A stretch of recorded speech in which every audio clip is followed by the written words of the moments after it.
అన్యాయమో ఒక్కసారి మనందరం ఆలోచించాలి.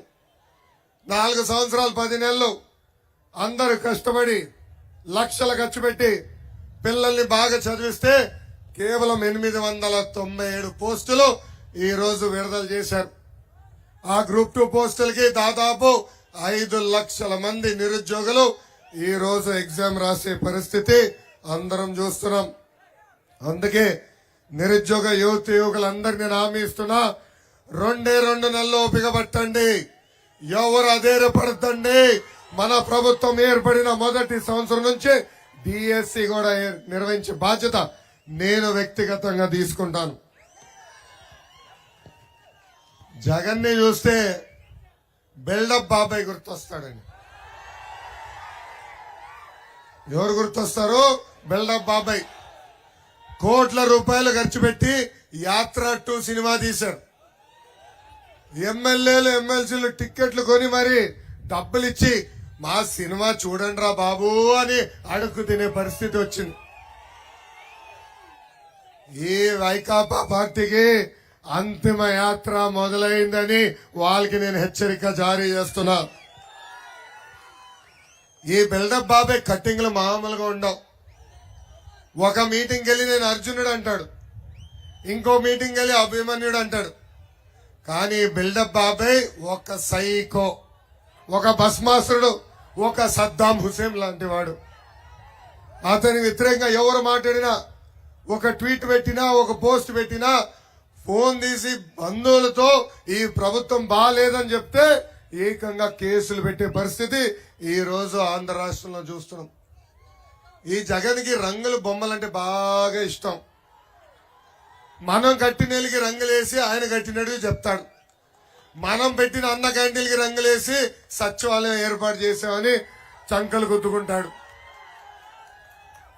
ఇంతేకాదు, ఇప్పుడు మనం భూమి కొనినా లేదంటే పూర్వీకులు మనకి భూమి ఇస్తే ఆ భూమి పట్టాల పైన కూడా ఆయన ఫోటో పెడుతున్నాడు. ఇప్పుడు నాకు అర్థమైంది ఎందుకు మీ బిడ్డ అంటాడు. అందరికి ముద్దు పెట్టి నేను మీ బిడ్డని అంటాడు. దయచేసి పొరపాటునది నమ్మద్దండి. ఎందుకు చెప్తున్నా అంటే రేపు అధికారులకు వచ్చిన తర్వాత నేను మీ బిడ్డను కదా, మీ భూములు తిరిగి నాకే ఇవ్వండి అని చెప్తాడు ఈ జగన్. మన పొలంలో సర్వే జరిగితే ఆ సర్వే రాలిపోయి ఆయన మొహం ఎందుకురా బాబు. ఎలాంటి పరిస్థితులు ఆంధ్ర రాష్ట్రంలో ఉన్నాయో ఒక్కసారి మనందరం ఆలోచించాల్సిన అవసరం ఉంది. చంద్రబాబు గారు లాగా తనకు కూడా ఇమేజ్ రావాలని జగన్ విశ్వ ప్రయత్నాలు చేశాడు. కానీ అది అసాధ్యం. కారణం ఏంటో తెలుసా? జగన్ అంటే ఒక జైలు గుర్తొస్తుంది, చంద్రబాబు గారు అంటే ఒక బ్రాండ్. జగన్ చూస్తే కోడి కత్తి గుర్తొస్తుంది, చంద్రబాబు గారు చూస్తే కియా కార్ కంపెనీ గుర్తొస్తుంది.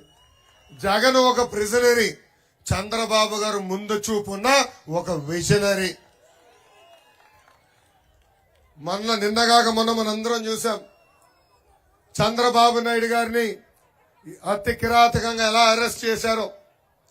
73 సంవత్సరాల వయసు కలిగిన వ్యక్తి, 40 సంవత్సరాలు రాజకీయాల్లో ఉన్న వ్యక్తి, 15 సంవత్సరాలు ముఖ్యమంత్రిగా, 15 సంవత్సరాలు ప్రతిపక్ష నేతగా ఆంధ్ర రాష్ట్ర ప్రజలకి సేవ చేసిన వ్యక్తి. ఆయన అర్ధరాత్రి వెళ్లి ఇబ్బంది పెట్టి అరెస్ట్ చేశారు. ముందల 3,000 కోట్ల కుంభకోణం అన్నారు, దాని తర్వాత 270 కోట్ల కుంభకోణం అన్నారు, ఇప్పుడు 27 కోట్ల రూపాయలు కుంభకోణం అంటున్నారు. ఈ సభాముఖంగా మళ్ళీ జగన్ కి నేను సవాల్ ఇస్తున్నా, బ్రదర్ జగన్ టైం డేట్ నువ్వు ఫిక్స్ చేయి, చర్చకు నేను సిద్ధం. నువ్వెంత అవినీతి చేశావో, మేమెంత చిత్తశుద్ధిగా బతికామో చర్చించడానికి నేను సిద్ధం, నువ్వు సిద్ధమా అని ఈ సభాముఖంగా ప్రశ్నిస్తున్నా.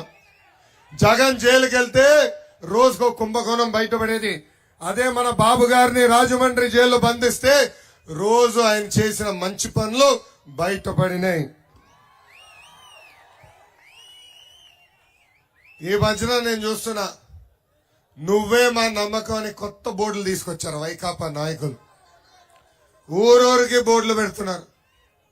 జగన్ని నేను సూటిగా ప్రశ్నిస్తున్నా, మీ తల్లి చెల్లియే మిమ్మల్ని నమ్మట్లేదు, ఇంకా మేము ఎట్లా నమ్మాలి అని అడుగుతున్నాం.